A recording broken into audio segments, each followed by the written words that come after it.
Diver. This series is diving into the lore of the Arcane Age, and this episode is capping off the most iconic nation of the era, Netheril.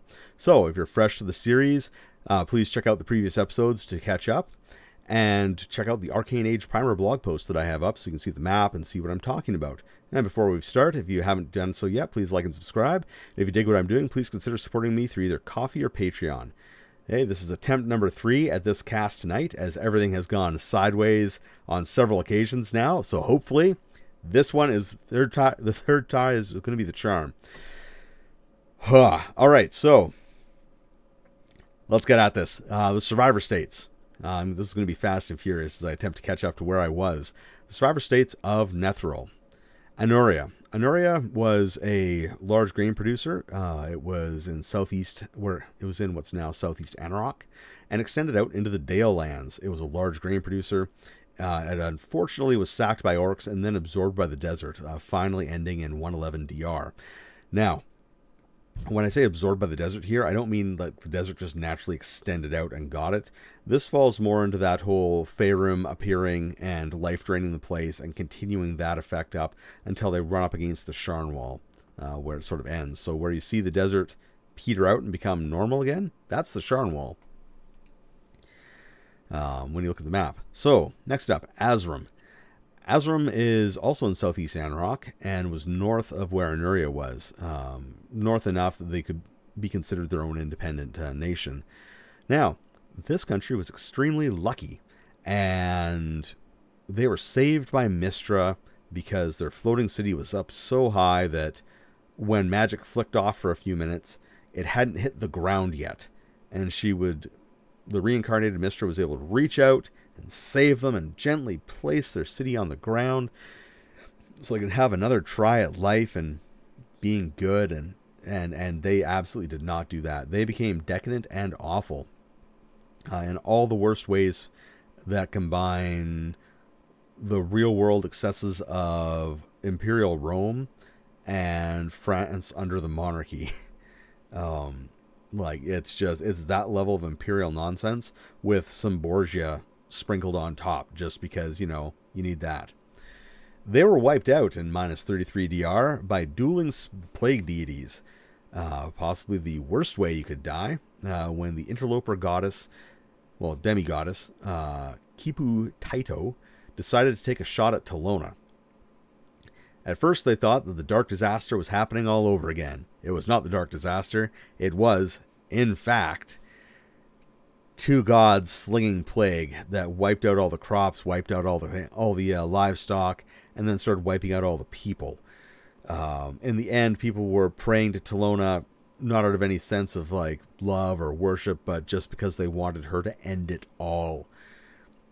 Pretty much everybody there died of plague, of various plagues, and the place remains a biohazard zone to this day. It is literally one of the most horrible places you can go in the realms. People do go there, but to put it on like a scale of how bad this place is as far as like biohazard goes, in the end, the plagues that were being dished out were overwhelming the ability of clerics to heal them.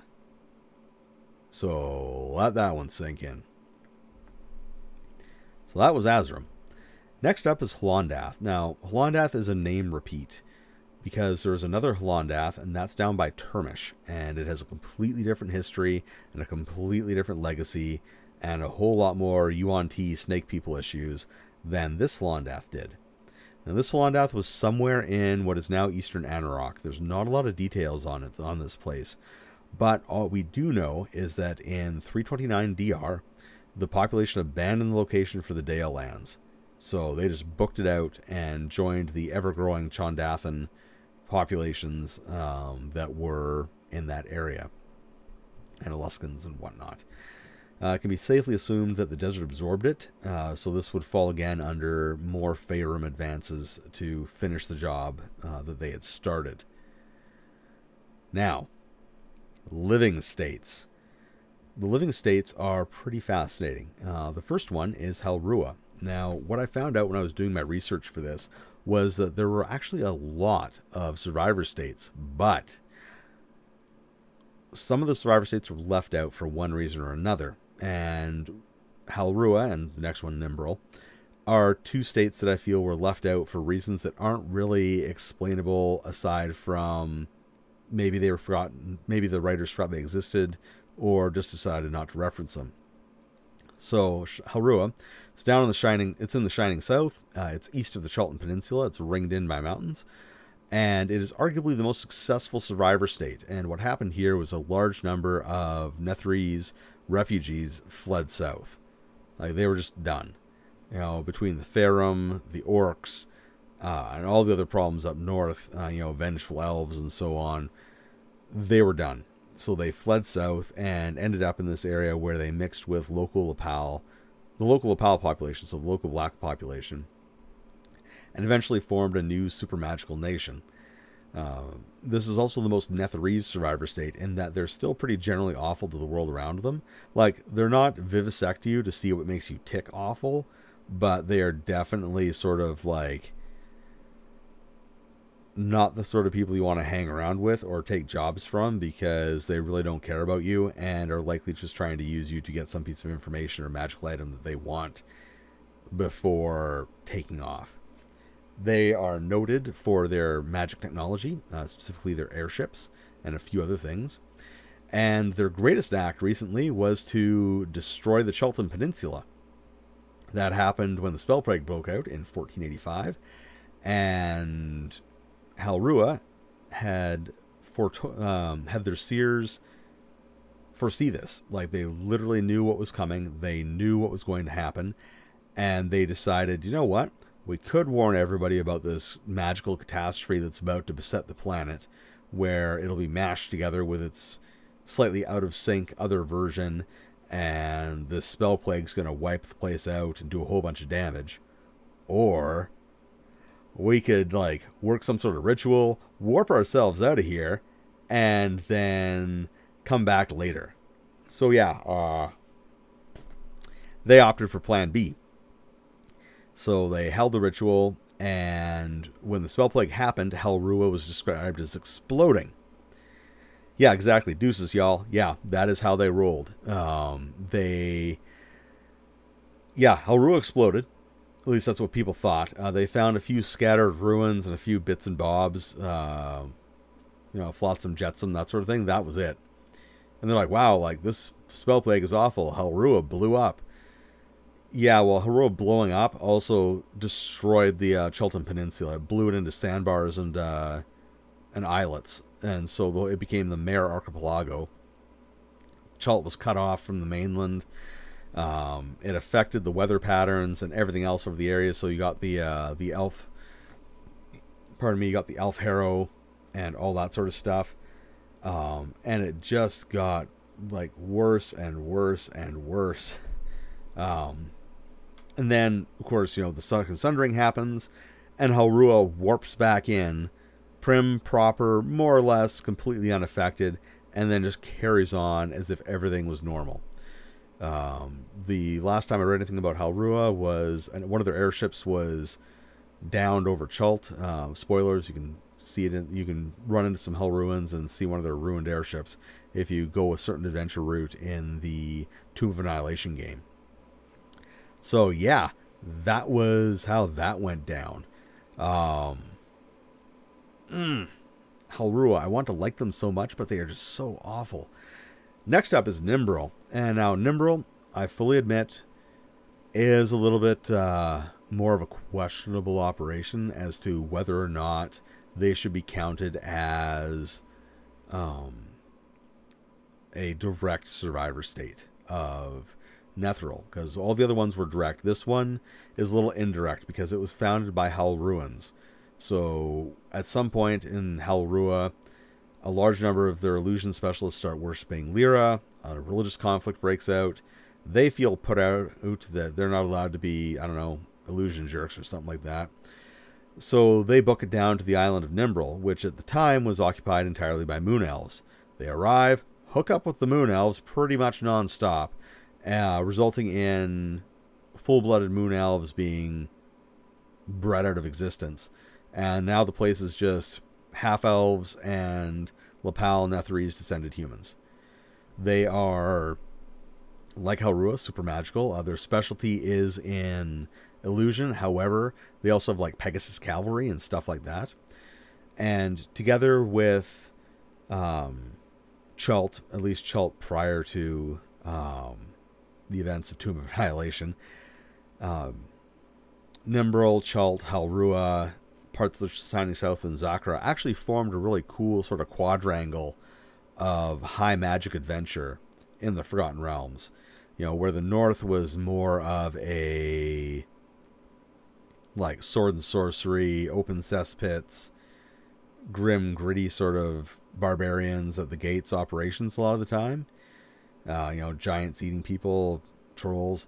The south was much more like, let's go ride griffins. We have airships. Come check out our cool city that was made by a god. All that sort of stuff. So it formed this really sort of awesome adventuring area. And yeah, Netheril, being southwest of Chult, formed the furthest west anchor of that little quadrangle. Now, I would be remiss to talk about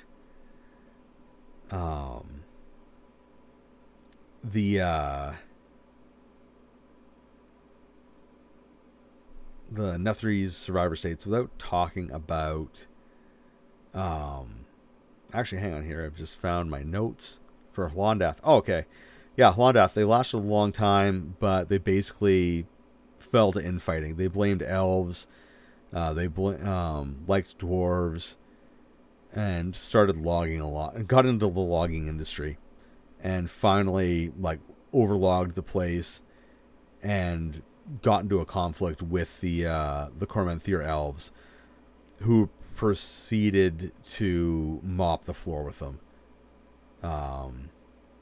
Finally, like, the way it reads, it's based on my notes here, for Hlondath, it looks like they had some sort of protection against the Faerûn initially, but internal paranoia combined with getting just stomped by Cormanthir elves either destroyed that or weakened it sufficiently that the Faerûn were able to absorb the place. So there we go. The lesson from that is to keep your notes in better order. Anyways, back on to Netheril. So Netheril survived Netheril. And I know that sounds weird, but it is in fact true. There were 2 legitimate floating cities that made it out of Netheril alive. During Karsus's folly, I've discussed them in previous episodes. Those being Thultanthar. Thultanthar. That's literally, I'm not trying to lisp that. That's literally, like, it's Thultanthar is the name of the city. And Selinara were both respectively warped out with the basically with the assistance of goddesses. In the case of Thultanthar, it was done by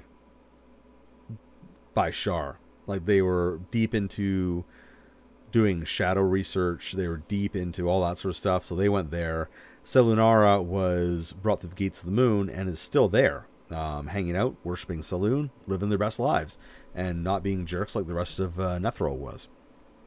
Anyways, so in 1372, Thultanthar warps back in and immediately reestablishes Netheril. Like, they're all about taking back that former glory, and they're a dark, evil shadow of what was already a dark and relatively evil empire brought into the modern world.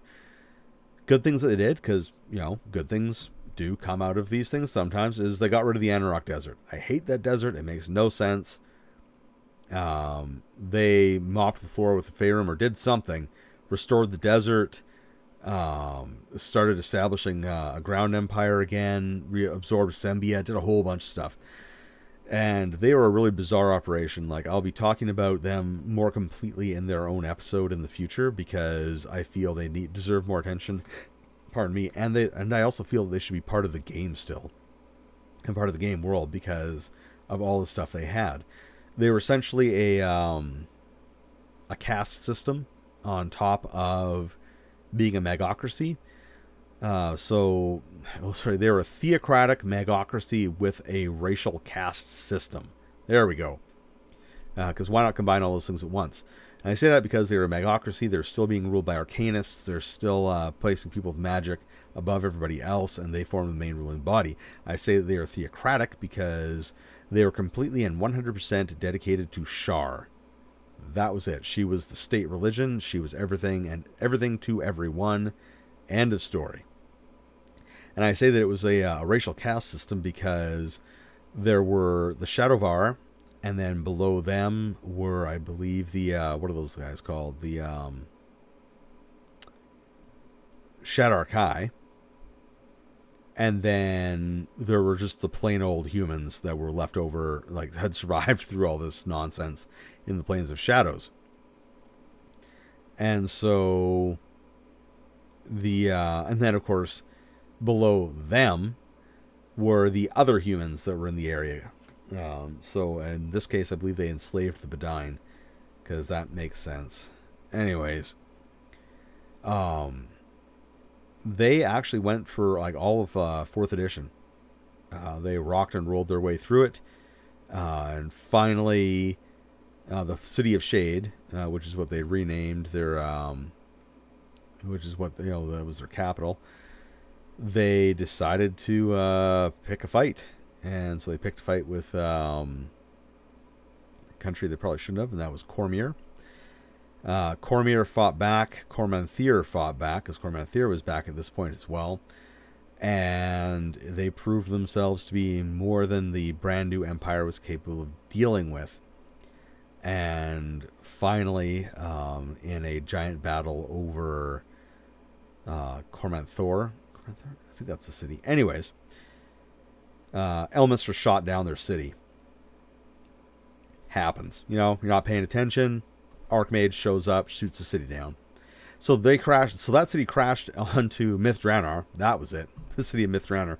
So Mithranor, back temporarily, destroyed when Elminster shoots down a floating city.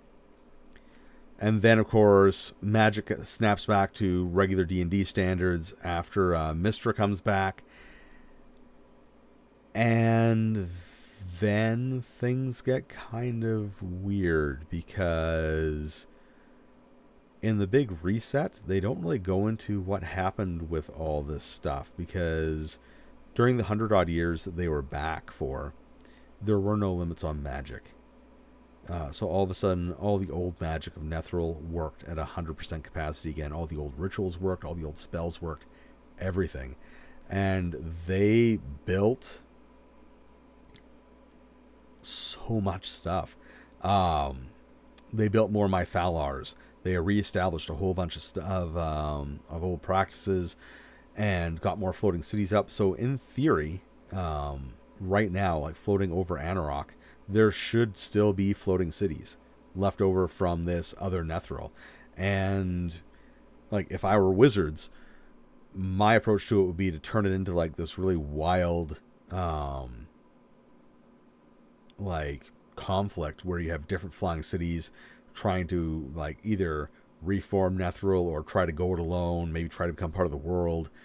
Just all sorts. There's so many options and directions you can go with it that aren't just whatever, Sembia's back and carry on as if everything were normal. So yeah, kind of hoping that stuff happens, because yeah, like there was a whole bunch of stuff going on there, and I'm really looking forward to doing an episode on Netheril Returned in the future, because it's really cool. But that's as far as I'm going to cover into it for this episode. Now, how would I approach Netheril's survivor states? So this is where it gets really complex, because on one hand, I like to have living civilizations, and very few civilizations can absolutely be 100% wiped out. That is a tremendously difficult thing to do. However, it does also sometimes happen. So I was really torn coming into this, because I was thinking like, oh yeah, you can have like all these different survivor groups still there, blah, blah, blah. And then I was like, well, that sort of takes a lot of the mystery out of it. And one of the aspects I liked about Netheril, at least before it came back full power to cause all that trouble, was that it was a mysterious operation. It was this sort of like powerful group in the past, and so I was trying to think, like, how would I approach this in such a way in a modern game where I could keep some of this mystique and keep some of this stuff going on, and yet still give players access to this and give them more options and more things to do. So the first thing that I thought of was that for the bulk of the old survivor states, Anuria, Azram, Hlondath, I would just leave them as is.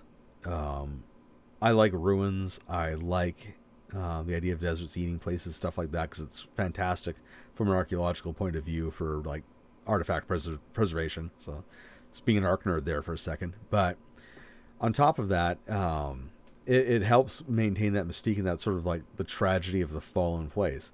But flip side of the coin, there's other things that we can do. If you look back into the lore, look at the topography, look at the maps, and you can be like, hey, you know what?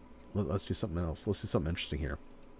So the big thing that anchors a lot of these concepts for me are the mythalars.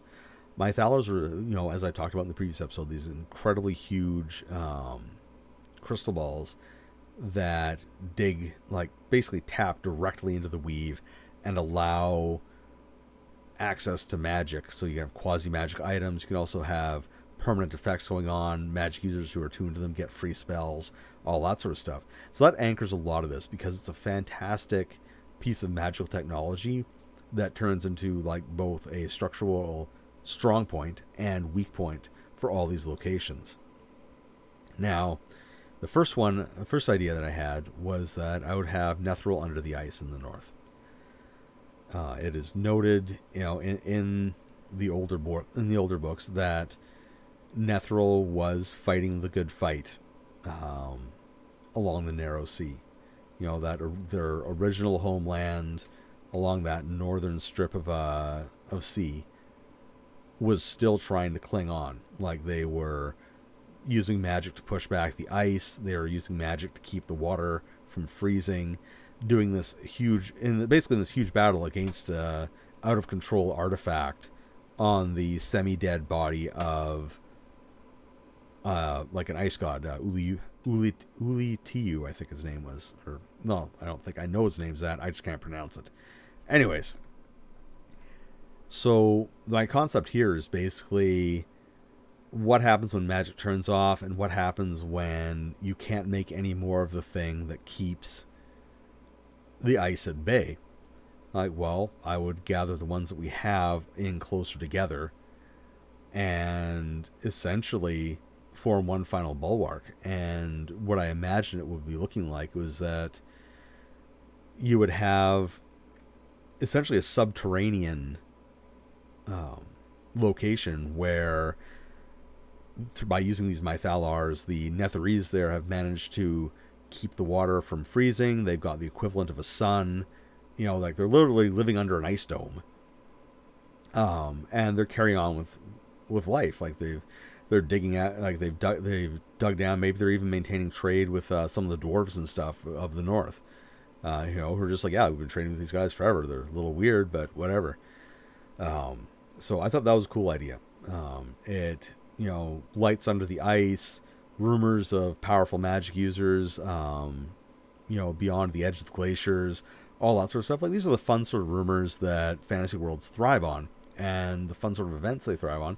And it gives a cool location to go to, especially if you want to pursue any sort of homebrew adventure where people are try to stop Uliatiu's amulet from freezing the entire planet, because that's the direction it's going right now. Like, and it not helping is the fact that Oral has stolen his body, and she's, you know, as a ice goddess herself, she's now trying to, like, gain access to his ice powers, and she wants to freeze the world. So this is one of those, like, world-saving things that Wizards seems to love right now, and I think would be a great adventure. So hopefully they do something, because as it stands right now, pardon me, that ice isn't going to stop. It's going to swallow the planet. Because it's an out-of-control god-level artifact. So dude needs to wake up. The next one are Netherese oases in the desert. Now, unfortunately, I can't remember where the heck I read it, but there was an adventure where the characters went into Anarok, went underground, and discovered a mythalar, a functioning mythalar, and they had to try to figure out what to do with it because the Faerun had spent the last 1,000-odd years trying to figure out how to access this thing without getting vaporized. So this sort of led me to the idea is like, well, what if other places managed to salvage mythalars? I mean, you could reactivate, like making them was the difficult part. Making them was where you needed the 10th level magic and higher. But you could probably reactivate one with some epic magic. Because it's already built. You just have to get it back online. And so I thought, like, well, if Anarok, if you play it the way it's described, it's supposed to be dead. Like, it's the result of life drain spells being cast constantly. It's not a natural desert. So what happens if you have oases that are powered by these mythalars? So all of a sudden you have rumors of, you know, magical oases out in the middle of nowhere, where, you know, people have magic and have all these items and all this other sorts of stuff. And I thought that was I thought it was a cool idea. I thought it was an interesting concept. Again, it's one of those things that lets you add a little bit of something to what is otherwise, in my opinion, one of the most boring and worst parts of the Forgotten Realms. Also one of the least sensical. And it lets you introduce some more magic into it, because as a game, it's Dungeons and Dragons, and you know, it's the Forgotten Realms, and it should have more magic. It should have cool things like this. You know, I love, you know, that Waterdeep has giant statues that will come to life to stomp anything that attacks the city, but I also like the idea of, you know, little oases surviving off these ancient mythalars that are just enraging the Faerun to no end, because the Faerun aren't able to do anything about it. Now, the next one, idea for my, you know, what would I do with these survivor states, may come as a surprise, but it is, I would have more Helrua. Helrua is in a extremely unique position in 5th edition, in that they are the only nation that came through all the events that happened in 4th edition relatively unscathed. They lost very little. They maintained all of their power structures.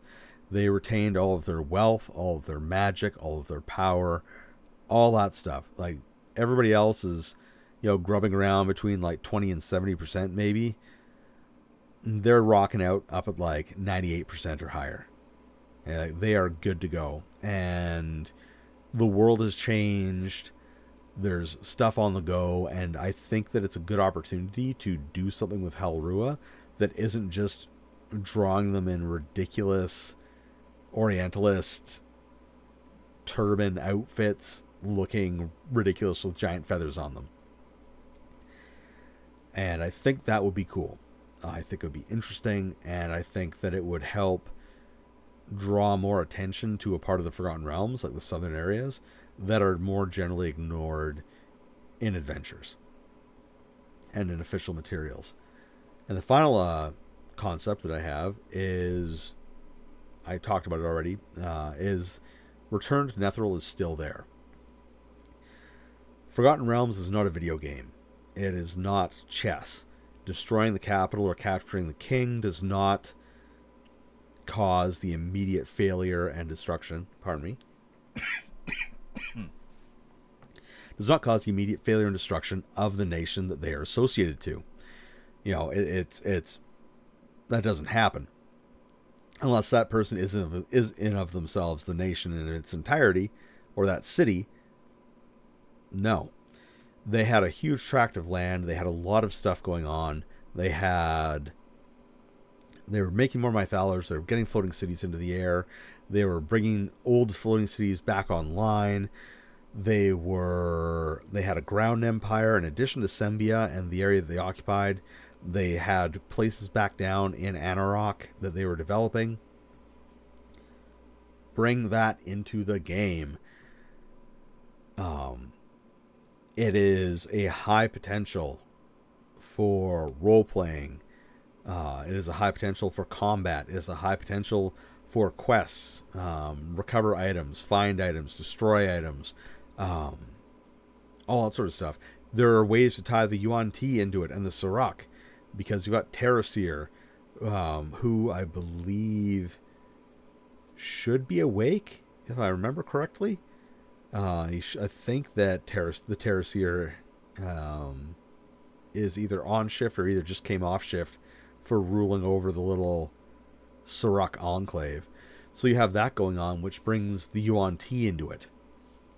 And I mean, like, Orim was originally like the ruins of Orim and Anarok was originally a Yuan Ti Sirach settlement, and it still shows it. So why not get into that some more? Why not introduce more of that into it? And then, of course, there's the whole thing with the Bedine, the Asabi Lizardmen, all that sort of stuff. So there's a ton of options out there and a ton of directions they can go that I feel would make for a really great use of the return to Netheril that doesn't result in the Forgotten Realms being stuck in this sort of stagnant, 1370 DR era that it seems to want to be in right now. So yeah, those are my takes on it and concepts. Whether they happen or not, I don't know. Whether or not using the game, I don't know that either. But hey, there they are. So, next episode. Oh man, some night. All right. So the next episode. So let me bring up the calendar here. The next episode is going to be on January 5th. So that's Sunday night, 8 p.m. And we are going to be getting into Imeskar, also known as the Raurin Empire. I don't know if I pronounced that right. Probably not, but that's half the fun of doing these things, is trying to pronounce somebody's fantasy gibberish out loud. Anyways, so we're getting into Imeskar on the 5th of January. And, pardon me, I will be doing part 1 of the episode that night, and part 2 will be following up on the, let's see here, not on the 12th, because I will be at OrcaCon. Should be following up on the 19th. And if anybody, as I just said, if anybody's down at OrcaCon 2020, I will be there. I'll be running a workshop on world building.